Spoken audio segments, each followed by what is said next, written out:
বলেন, ওয়াল বুদনা জাআলনাহা লাকুম মিন শাআইরিল্লাহ লাকুম ফিহা খাইর। আল্লাহ তাআলা বলেন, এই প্রাণী সমূহের মধ্যে রয়েছে তোমাদের জন্য কল্যাণ। অর্থাৎ কোরবানির এই প্রাণীটা তোমার জন্য কল্যাণ নিয়ে আসে। কি কল্যাণ? এর প্রতিটা পশমের বিনিময়ে আল্লাহ তাআলা তোমাকে নেকি দান করবে।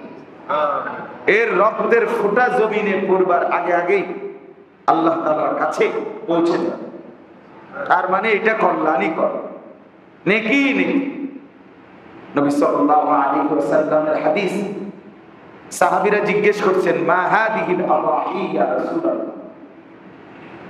হে আল্লাহর নবী, এই কুরবানিটা কি জিনিস? তো নবী সাল্লাল্লাহু আলাইহি ওয়াসাল্লাম বললেন, সুন্নাতু আবিকুম ইব্রাহিম, তোমাদের পিতা ইব্রাহিমের সুন্নাত। ক্বালু ফামা লানা ফিহা ইয়া রাসূলুল্লাহ, সাহাবীরা বললেন, এই কুরবানি করলে আমাদের লাভ কি হবে? নবী সাল্লাল্লাহু আলাইহি ওয়াসাল্লাম বললেন, বিকুল্লি শাআতিন হাসানা, প্রত্যেকটি পশমের বিনিময়ে আল্লাহ তাআলা তোমাদেরকে নেকি দান করবেন। প্রতিটা চুল, প্রতিটা পশমের বিনিময়ে আল্লাহ তাআলা নেকি দান করবেন। তাইলে আল্লাহ তাআলা বলেন, একে তো কোরবানির প্রাণী আমি আল্লাহর নিদর্শন, এই কারণেই উচিত একে সম্মান করা, কদর করা।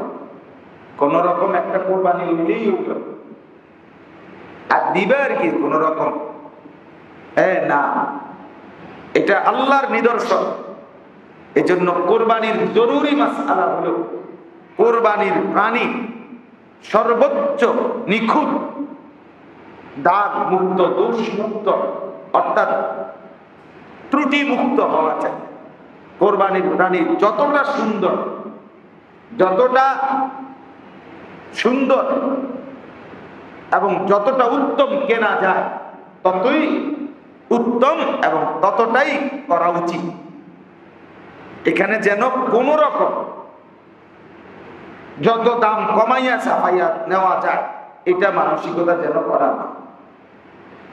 আল্লাহ নবী সাল্লাল্লাহু আলাইহি ওয়াসাল্লাম বলেন, ফাতিবু বিহা নাফসাক, তোমরা কুরবানি করো খুশি খুশি, খুশি খুশি দিলে কুরবানি করো। এটাকে বোঝা, এটাকে লস, এটাকে পেরেশানি মনে করবে না। এটাকে পেরেশানি মনে, এটা ইবাদত, এটা আল্লাহর নিদর্শন। কুরবানির প্রাণীটা, এটার মধ্যে তোমাদের জন্য খায়ের আছে, কল্যাণ আছে, নেকি আছে, নেকি আছে। এজন্য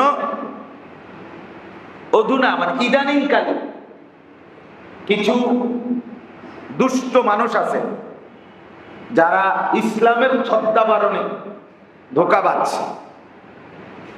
এই মানুষগুলো মাঝে মধ্যে বিবৃতি দেয় কোরবানির আগে যে এত বিপুল পরিমাণ পশু জবাই না করে কোরবানির টাকাটা গরিব দুঃখী অসহায়কে দিয়ে দেওয়া উত্তম।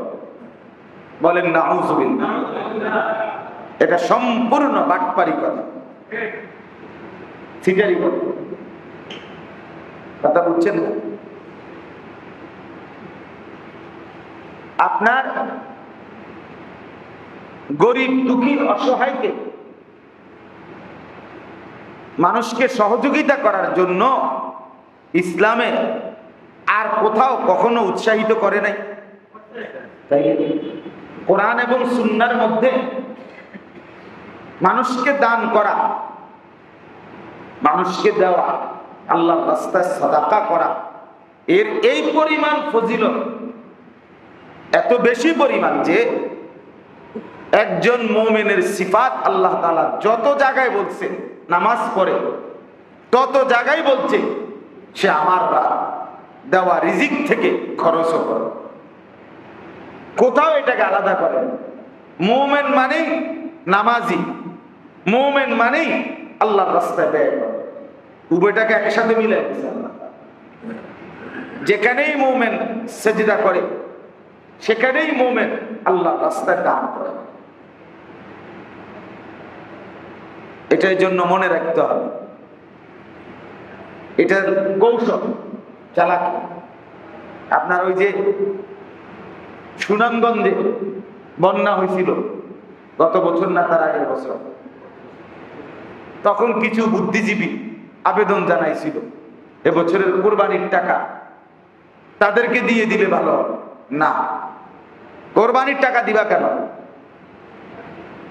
কোরবানির টাকাটা দিবা কেন? তুমি আলাদা টাকা দিবা? কথা বুঝছেন না? তুমি আলাদা দান করবা। গরিব দুঃখী অসহায়ের দান করার জন্য আল্লাহ তাআলা অগণিত আয়াত রাসূলুল্লাহ সাল্লাল্লাহু আলাইহি ওয়াসাল্লাম আজীবন বলে গেছে। কোরআনে আছে যে ব্যক্তি ভোর রাত্রে নামাজ পড়ে, তাহাজ্জুদের নামাজ যেটা গভীর রাতে পড়ে, ওইটার বর্ণনা কোরআনে যেখানে আছে ওইখানে পর্যন্ত আল্লাহ তাআলা বলছে আমার কিছু নেক বান্দা রাত গভীরে বিছানার থেকে আলাদা হয় এবং আমি আল্লাহকে ডাকে, বন্দিগি করে এবং আমার দেওয়া রিজিক থেকে দান করে। মানে রাতের 4টা বাজে, রাতের 3টা বাজে আল্লাহ তাআলা বলছে, যেখানে নামাজের তাহাজ্জুদের ফজিলত বলছে নামাজ, সেখানে পর্যন্ত আল্লাহ তাআলা মুমিনকে দান করার কথা বলছে। তাহলে বাদ দিছে করো। এজন্য আল্লাহ তাআলা বলেন লাকুম ফিহা খাইর, এই কুরবানির মধ্যেই তোমাদের কল্যাণ, এর মধ্যে তোমাদের নেকি, পশমে পশমে নেকি। এর মধ্যে আল্লাহ নবী সাল্লাল্লাহু আলাইহি ওয়াসাল্লাম বলেন ওয়া ইন্নাদ দামা লা ইয়াকাউ মিনাল্লাহি বিমাকানিন ক্বাবলা আন ইয়াকাআল আরদ, কুরবানির পশুর রক্ত জমিনে পড়বার আগে আগেই তা আরশ আজিমে সাত আসমানের উপরে আল্লাহ তাআলার কাছে নির্দিষ্ট মর্যাদায় পৌঁছে যায়। ফাতিবু বিহা নাফসান, অতএব খুশি খুশি দিলে কুরবানি কর। তাহলে আল্লাহর নিদর্শন কুরবানির প্রাণীটা, অতএব সেটা যেন সর্বোচ্চ চেষ্টা করা চাই উত্তম, সুন্দর, হৃষ্টপুষ্ট, সতেজ, দাগ দোষ মুক্ত, ত্রুটি মুক্ত করার চেষ্টা করা। কারণ এটা আমার ইবাদত। গরু একটা হইলেই হইছে, যেভাবে হোক 1,30,000 ভিতরে মিলাইতেই হইব।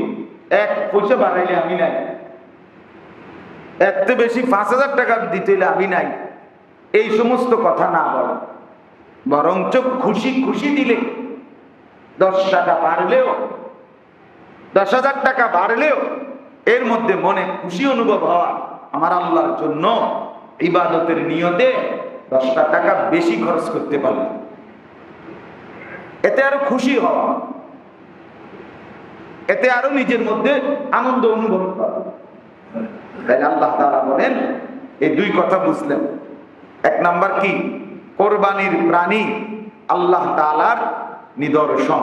কি বলেন? শাআইরুল্লাহ। আর 2 নাম্বার, কোরবানির মধ্যে ঈমানদারদের জন্য রয়েছে কল্যাণ। কি রয়েছে? নেকি, সওয়াব।